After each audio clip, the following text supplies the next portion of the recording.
Hi. Well, I was just putting this 350 together with a new oil pan gasket, and it had a little bit of a leak. But before that, when I was running it up with my drive for the oil pump, I noticed a whoomp whoomp whoomp type sound. And I figured, well, while I've got it off, I'm going to have a look at the oil pump. So the oil pump rod actually had some wear on one side of it and not on the other. So what I'm assuming is that inside the block there, it's fairly tight. It was rubbing against the side. So I took this out and put it in a drill press and put my little dial indicator on it. Just about drop that. Put my dial indicator on it, and it was about 14 thou out. So I don't know what happened there. But if you look at this pump on the inside of this is for a Chevy 350 Vortec. This would be like a M155. If you see that, see how it's wearing unevenly there? Hopefully you can see that. And also on the drive gear here, you can see this. It's got some scoring. So the only thing I can guess is that maybe when this pump was manufactured, that this shaft was put in just a little bit of an angle, and this was rubbing against the side, and maybe heated up. But it gets pretty cold here in the winter. Maybe this pump froze and then bent that or something. I'm not sure exactly. So I'm going to replace it, right? So when you get your new pump here, you're going to take that apart and then clean it out, make sure it's clean inside, and then you're going to lube it with some assembly lube, right? But then, like it says on the box here, don't forget to replace the screen when installing your new Melling oil pump, M155. And the screen is a 155S. So here it is. Now you got to drive that into there in the right place, like the other one, right? So, here. So it's going to be going in like that. So it's kind of a hard thing to drive in. You see this one here was driven in with a little punch, I guess, on the side here. And I didn't really like that. And after you put this in, the guys usually put a little tack weld over here or something like that, so it never falls out.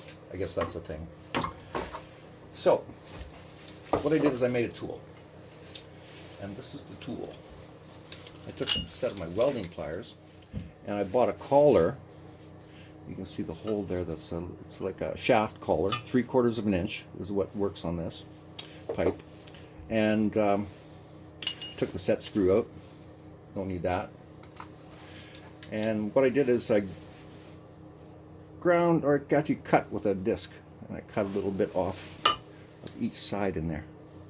A little, maybe a 1/4 of an inch back, and then I clamped the welding pliers to it and lined it up so that this is right in line with this, so that when you drive it, you're driving evenly, right? And plus you have control. So then what I did is I took a hacksaw and I just put it in the vise and I cut it as square as I could, right? And now I can squeeze around there.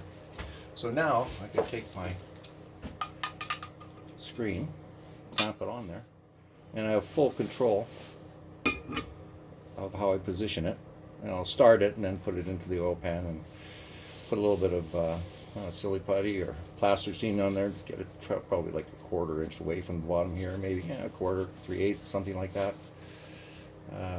See what I figure out at the time. And now I can just take this and drive this right in there with straight onto here, and it'll go in nice and straight. Okay? And as well, this is the old pump bolt, and I'm going to replace that with an ARP 237001 for this pump, because that's the right length. Okay, very much the same. And they come with the collar here that nobody likes because it has a tendency to crack. There it is in place there on this pump. Right. So these have a tendency to crack. So I'm going to put this one on. This is a Melling, and this number is IS55E, and that's got the steel collar on it. And ARP makes one like this too, but it's quite a bit more money. So it's a milling pump. I'll do that. So this will go like this, and then you'll be putting that onto there like that. I guess that's it. So that's how you make yourself a nice little tool. Put in your oil pumps. Green. All right.